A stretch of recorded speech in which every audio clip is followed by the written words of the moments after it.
Hello friends, welcome to my channel. Hello Rahul बेटा, मैं तुम्हें कितने दिनों से फ़ोन लगा रहा हूँ, लेकिन तुम हो कि फ़ोन उठाते ही नहीं हो। बेटा, तुम तो जानते ही हो अपनी माँ की हालत के बारे में। उसकी तबीयत ठीक नहीं रहती। अब तो उसकी हालत और भी ज़्यादा बिगड़ने लगी है। बिस्तर पर पड़े पड़े तुम्हें याद करती रहती हैं। बेटा, कुछ समय निकालकर माँ से मिलने आ जाओ। बहू और बच्चों को भी लेते आना। तुम्हारी माँ हिम्मत हार चुकी है। उसे तुमसे मिलकर कुछ सहारा हो जाएगा। अभी मनोहर लाल जी ने अपनी ये बात कही थी कि राहुल ने अपनी मजबूरी बयां करनी शुरू कर दी। पिताजी, इस हफ्ते तो मुझे कोई छुट्टी नहीं मिल पाएगी और आपको तो पता ही है मैं यहाँ पर अपना नया मकान बनवा रहा हूँ। मुझे वहाँ भी निगरानी रखनी पड़ती है। यहाँ पर मेरा रहना बहुत ज़रूरी है। मेरा आपके पास आना थोड़ा मुश्किल है। आप माँ की देखभाल के लिए एक नौकरानी रख लो। बेटे का अस्पष्ट सा जवाब पाकर मनोहर लाल जी के चेहरे पर चिंता की रेखाएं और निराशा के भाव उफान मारने लगे। उनकी आंखें आंसुओं से भर उठी। सोचने लगे, नौकरानी तो मैं रख सकता हूँ, रुपयों पैसे की कमी तो मेरे पास नहीं है, लेकिन यह आजकल के बच्चों को कौन समझाए कि उनके माँ बाप को किसी पराये से ज़्यादा अपने की ज़रूरत है। दिन प्रतिदिन कैंसर से पीड़ित शारदा जी की तबीयत बद से बदतर होती जा रही थी और मनोहर लाल जी के दिल के किसी कोने में एक अनजाना सा डर पनपने लगा था। बीमार पत्नी की देख रेख के लिए वे सारा दिन उसके पलंग के पास ही बैठे रहते। कभी कभी तो शारदा जी पूछ बैठती, क्यों जी, आपने राहुल को फ़ोन करके मेरी तबीयत के बारे में नहीं बताया क्या? ऐसा कौन सा काम है जो अपनी माँ से बढ़कर हो गया उसके लिए? सुनिए जी, अगर हमारे बेटे को छुट्टी नहीं मिल पा रही है तो हम ही उसके घर चले जाते हैं। कुछ दिनों से बहुत दिल कर रहा है अपने बच्चों से मिलने का। फिर मनोहर लाल जी उन्हें झूठी तसल्ली देने लगते हैं और कहते हैं कि तुम्हारे लाडले ये यहाँ आने के लिए पूरे हफ्ते की छुट्टी के लिए अप्लाई किया हुआ है, इसीलिए आने में कुछ समय लग रहा है। देखना, छुट्टी मिलते ही हमसे मिलने के लिए दौड़ा चला आएगा वो। ऐसा कहते हुए मनोहर लाल जी अपने दुख को छिपाने के लिए फीकी सी हंसी हंसने लगे और बड़ी मुश्किल से अपने आंसुओं को रोकते हुए कमरे से बाहर निकल गए। अब तो शारदा जी भी जान गई थी कि यह सब बातें उनके पति उनका दिल रखने के लिए कह रहे हैं, वरना दिल्ली यहाँ से है ही कितनी दूर। ऐसी दुख की घड़ी में इस उपेक्षित वृद्ध दंपति के पास ऐसा कोई अपना नहीं था जिनके साथ वे अपना गम बांट सकें। वे दोनों एक दूसरे को ही तसल्ली देकर रह जाते थे। अक्सर मनोहर लाल जी अपनी पत्नी से कहा करते थे, शारदा, शायद हमारी ही किस्मत खराब है जो हमें अपने बेटे बहू और पोते पोती के साथ रहने का भी सुख नसीब नहीं हो पा रहा। पोते पोती को अपनी गोद में खिलाने और उनसे लाड करने का अरमान तो अरमान ही रह गया। इस पर शारदा जी अपने पति को भावनात्मक संबल देते हुए कहती, आप तो अपना दिमाग बेकार की बातों में लगाए रखते हैं। बेटे की अपनी भी तो जिंदगी है, वह अपने पैरों पर खड़ा है, खुश है, इससे ज़्यादा हमें और क्या चाहिए? हमें उनकी खुशियों में अपनी खुशियाँ देखनी चाहिए। लेकिन फिर भी शारदा, क्या बेटे का कोई फ़र्ज़ नहीं बनता? इस पर शारदा जी कहती, जिसके भाग्य में जितना लिखा है वह उसे मिलकर ही रहता है। शायद हमारे भाग्य में बच्चों का सुख इतना ही था। हम बेकार में ही उनके आने की उम्मीद पाले रहते हैं। उनकी दुनिया में अब उनके अपने बीवी बच्चे और शहर के पढ़े लिखे लोग हैं। अब उनकी दुनिया में हमारी कोई जगह नहीं है। ऐसे ही वे दोनों एक दूसरे को तसल्ली देकर रह जाते थे और एक दूसरे के गमों को बांटने का प्रयास करते थे। घर का कामकाज संभालने के लिए भी मनोहर जी ने एक नौकर रख लिया था। नौकर रखने से उन्हें एक बात की तसल्ली रहती थी कि चलो, कोई तो इस अवस्था में उनके साथ है जो उनके मुश्किल समय में उन्हें संभाल लेगा। कुछ दिन यूं ही बीते, लेकिन शारदा जी की बीमारी बढ़ती ही जा रही थी। अब वो दवाइयाँ भी उनकी बीमारी के सामने हिम्मत हारने लगी थी। लेकिन क्या मजाल उनका बेटा उनका हालचाल पूछने भी आया हो। अपनी पत्नी की चिंता में डूबे मनोहर लाल जी ने बड़ी भारी दिल से ना चाहते हुए भी अपने बेटे को फिर से फ़ोन किया। रुआसी आवाज़ में बोले, बेटा तुम्हारी माँ की हालत अब ज़्यादा बिगड़ने लगी है। यहाँ भी डॉक्टर को दिखा दिया, लेकिन डॉक्टर ने कहा है कि तुम्हारी माँ को किसी बड़े अस्पताल ले जाने की आवश्यकता है। उन्होंने दिल्ली के एम्स हॉस्पिटल में ले जाने की सलाह दी है। उसकी यह हालत अब मुझसे देखी नहीं जा रही। तुम जल्दी से आकर हमें ले जाओ। तुम्हारी माँ को जल्द से जल्द अच्छे इलाज की ज़रूरत है। इस पर बेटे ने जवाब दिया, पिताजी मैं किसी काम से मुंबई आया हूँ।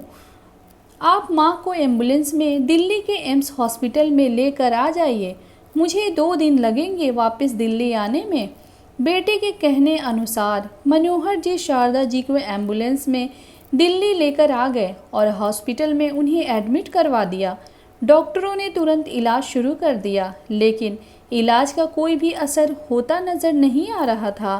बीतते हुए पल के साथ शारदा जी के बचने की उम्मीद भी कम होने लगी थी, लेकिन फिर भी मनोहर लाल जी को इस बात की तसल्ली थी कि अपने बेटे बहू और पोते पोती की एक झलक पाने की तरसती हुई शारदा की यह इच्छा तो कम से कम पूरी हो जाएगी। परंतु मनोहर लाल जी की यह सोच केवल एक भ्रम मात्र ही थी। वह हर दिन सूरज निकलते ही दरवाजे पर टकटकी लगाए एक आशा भरी निगाह लिए अपने बेटे का इंतजार करते, लेकिन हर शाम को उनका भरोसा दम तोड़ देता। हर बीतता दिन अब उन्हें अपने बेटे की फितरत का एहसास करवाने लगा। फिर एक दिन ऐसा भी आया जब डॉक्टरों ने उनकी ठीक होने की उम्मीद को बिल्कुल नकार दिया और मनोहर लाल जी को साफ शब्दों में कह दिया कि अस्पताल के इलाज से ज़्यादा उन्हें अपनों के साथ की आवश्यकता है। यह सुनकर मनोहर लाल जी अंदर तक टूट चुके थे। अपनी पत्नी का हाथ अपने हाथों में लिए मनोहर लाल जी दुख में डूबे उनके पास बैठे हुए थे।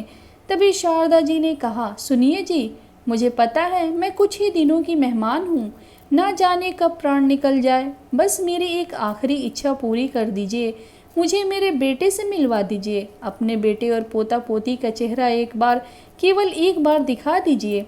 अपनी पत्नी की ये बात सुनकर मनोहर लाल जी का दिल चकनाचूर हो रहा था। शारदा जी की इच्छा पूरी करने के लिए उन्होंने फिर एक बार कांपते हाथों से अपने बेटे को फ़ोन लगाया, लेकिन राहुल ने आज भी फ़ोन नहीं उठाया। अपने आप को जैसे तैसे संभालते हुए उन्होंने अपनी पत्नी को बेटे के घर ले जाने का निर्णय लिया। अपनी बीमार पत्नी को एम्बुलेंस में असिस्टेंट डॉक्टर की देख रेख में लेकर जाते हुए मनोहर लाल जी रह रह कर सोचने लगे, हम दोनों ही तो एक दूसरे के सुख दुख का सहारा हैं।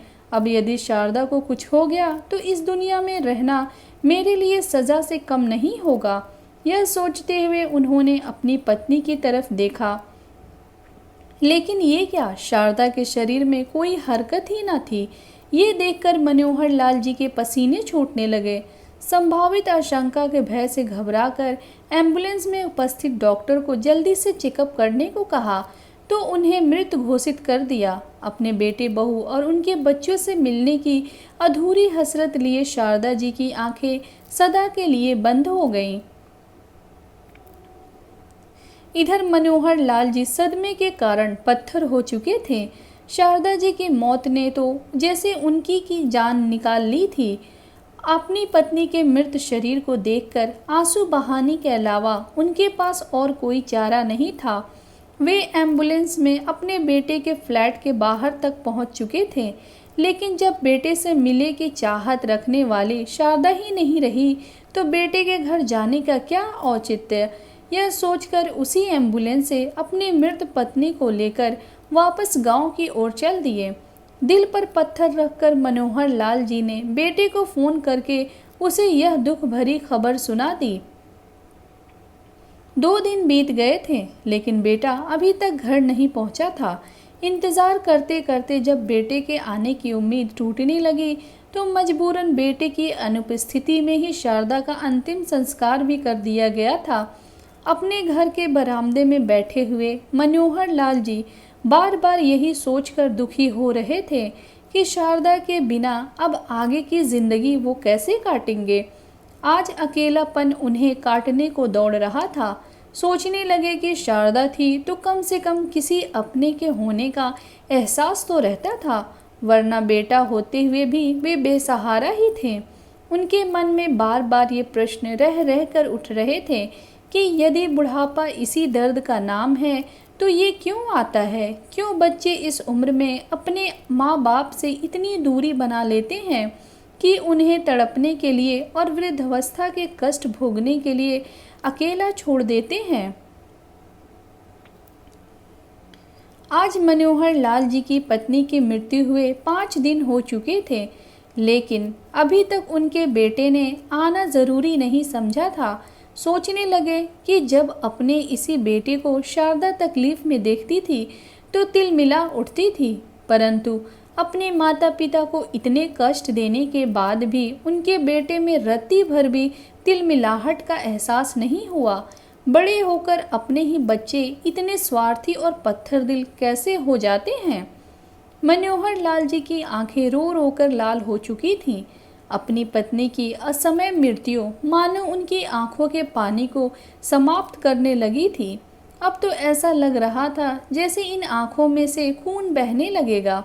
शारदा ने तो अपने बेटे को जरा सी भी दुख तकलीफ का एहसास तक नहीं होने दिया था।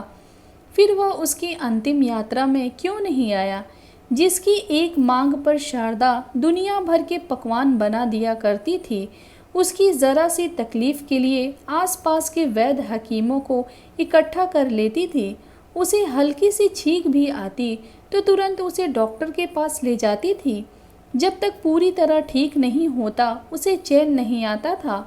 उनकी इच्छा को जुबान पर आने से पहले ही पूरा कर देती थी।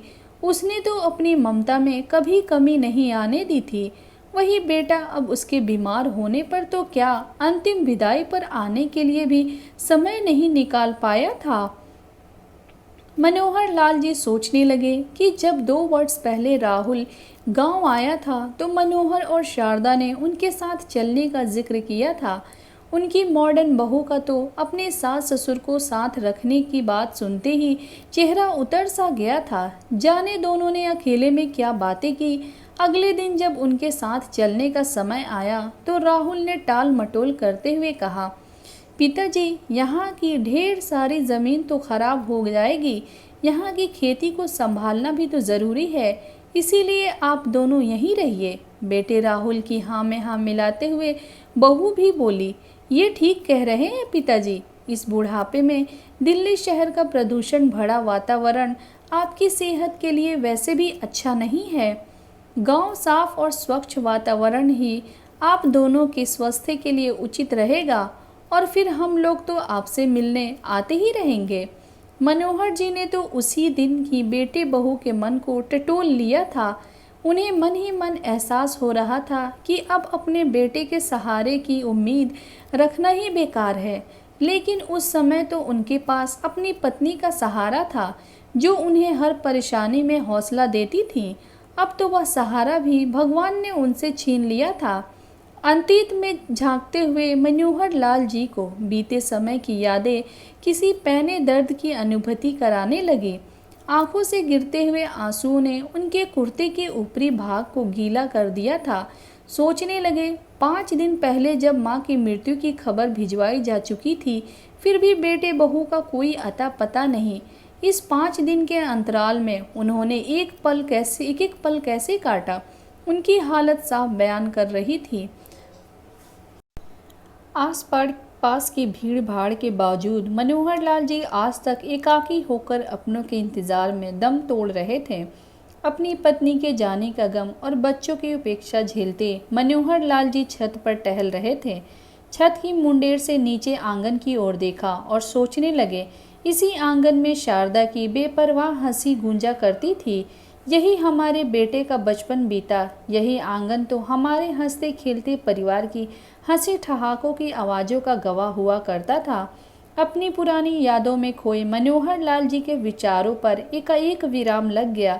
जैसे ही गांव के बीच से होकर जाने वाली सड़क से किसी गाड़ी की जोरदार ब्रेक की आवाज़ आई, अपने बेटे के आने की आशा लिए उन्होंने गाड़ी की ओर देखा तो पास वाले शर्मा जी का बेटा अपनी पत्नी और बेटे के साथ उस गाड़ी में से उतर रहा था जो गुड़गांव में नौकरी करता है। अपने बेटे को आता देखकर शर्मा जी तुरंत बाहर निकले और उन्होंने झट से अपने पोते को अपने आलिंगन में ले लिया था।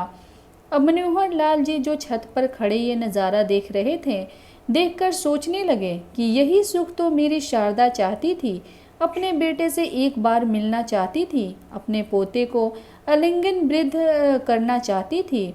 इतना सा सुख भी हमारा बेटा न दे पाया अपनी मरती हुई माँ को।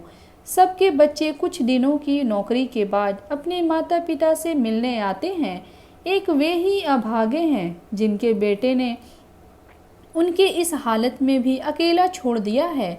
गम के अथाह सागर में डूबे मनोहर लाल जी कुछ देर में छत से नीचे उतर आए तो देखा शर्मा जी का बेटा शारदा के लिए अफसोस प्रकट करने आया हुआ था। अब तो मनोहर लाल जी को अपने परवरिश पर भी घिन आने लगी थी।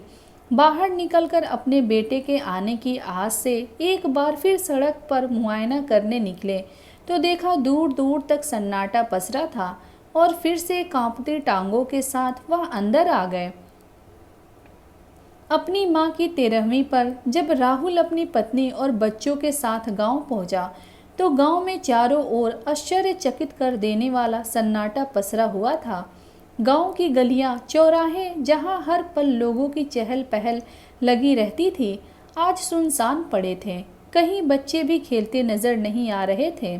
जहां कहीं एक दो गांव वाले नजर भी आए तो देखा उनकी नजरें उसे ऐसे देख रही थीं जैसे वह कोई अपराधी हो जिसने बहुत बड़ा गुनाह किया है। जैसे ही वे लोग घर पहुंचे तो देखा घर के आंगन में लोगों की भीड़ जुटी हुई थी। आगे बढ़ा तो सारे गांव वालों की हैरानी भरी नजरें उसे अपराध बोध करा रही थी। अंदर आकर देखा तो आंगन में उसके पिता को फर्श पर लिटाया जा रहा था और उन पर सफ़ेद कफन चढ़ाया जा रहा था। इससे पहले कि वो कुछ बोलता, उसके पिताजी के एक दोस्त ने उसके हाथ में एक चिट्ठी थमा दी और बोले, बेटा, यह तुम्हारे पिताजी ने तुम्हारे लिए लिखी थी। चिट्ठी देते हुए उनकी घूरती निगाहें राहुल को अंदर तक झकझोर रही थीं। उसके पिताजी ने उसके लिए चिट्ठी में क्या लिखा है यह जानने के लिए उसने जैसे ही चिट्ठी खोली तो सबसे ऊपर लिखा हुआ था, मेरे प्यारे बेटे, सदा खुश रहना। मुझे नहीं मालूम कि तुमसे मिलने के लिए मैं जिंदा भी बचूंगा या नहीं, और वैसे भी जान तो मेरी उसी दिन निकल गई थी जिस दिन तुम्हारी माँ, जो हर सुख दुख में मेरा सहारा थी, मुझे छोड़कर चली गई थी। लेकिन तुम मेरे इकलौते बेटे, मेरे अपने होते हुए भी मुझसे इतने पराए कैसे हो गए, यह बात मेरी समझ से बाहर है। तुम्हारी माँ, जिसने तुम्हें पाल पोस कर बड़ा किया, तुम्हारी एक झलक को पाने के लिए भी अंतिम सांस तक तुम्हारा इंतज़ार करती रही, लेकिन तुम ना आए। अपना मकान और अपनी नौकरी तुम्हें अपनी माँ से भी ज़्यादा ज़रूरी लग रही थी। अपनी बीमार माँ का हालचाल पूछना तो बहुत दूर की बात है, तुम उसके अंतिम संस्कार तक भी नहीं पहुँच पाए। ना जाने इतने पत्थर दिल तुम कैसे हो गए। तुमने कहने भर को तो हमें दादा दादी बना दिया, लेकिन कभी हमारे पोता पोती को गोद में खिलाने का मौका तक ना दे सके। मुझे शिकायत तुमसे नहीं बल्कि अपने आप से है कि क्यों मैं तुमसे उम्मीद लगा बैठा। शायद हमारे ही भाग्य का कसूर था या फिर हमारे द्वारा दिए गए संस्कारों में दोष था जो तुम हमारे चेहरे की गहराती लकीरों को भी पढ़ ना पाए, हमारे दिल में उभरते दुख के भाव को समझ ना पाए। पत्र को पढ़ते पढ़ते ही राहुल बीच में रुक गया। पत्र में कुछ शब्द फीके हो चुके थे, शायद पिताजी के आंसुओं ने उन्हें धुंधला कर दिया था। फिर रूंधे गले से राहुल ने पत्र पढ़ना शुरू किया। बेटा, मेरी भगवान से प्रार्थना है कि जो दुख हमें इस अवस्था में झेलने पड़े, ऐसे दुख भगवान किसी और माता पिता को ना दिखाए। लेकिन हमारे समाज में आजकल बुजुर्गों की स्थिति को देखते हुए मैंने महसूस किया है कि मेरे जैसे बहुत से बूढ़े माता पिता ऐसे हैं जिन्हें तुम जैसी औलाद के कारण नरक से भी बदतर जिंदगी जीनी पड़ रही है। इसीलिए ये दुनिया छोड़कर जाने से पहले मैं उन लोगों के लिए कुछ करते जाना चाहता हूँ। मुझे माफ़ करना, क्योंकि मैंने अपनी सारी ज़मीन और यह मकान वृद्धाश्रम को दान कर दिया है। लेकिन मेरी यह दिल से इच्छा है कि जैसा तुमने हमारे साथ किया है वैसा तुम्हारे साथ ना हो। वृद्धावस्था और अकेलेपन की व्यवस्था क्या होती है ये मुझसे बेहतर और कौन जान सकता है। अपने जीवन के अंतिम समय को मैंने बहुत कष्टों में गुजारा है। आज मैं अपने जीवन का सबसे बड़ा निर्णय लेने जा रहा हूँ। मैं तुमसे अपने शरीर को मुखाग्नि देने का अधिकार छीनता हूँ। चिट्ठी पढ़ते हुए राहुल के हाथ और आवाज़ कांपने लगे थे, लेकिन फिर भी उसने पढ़ना जारी रखा।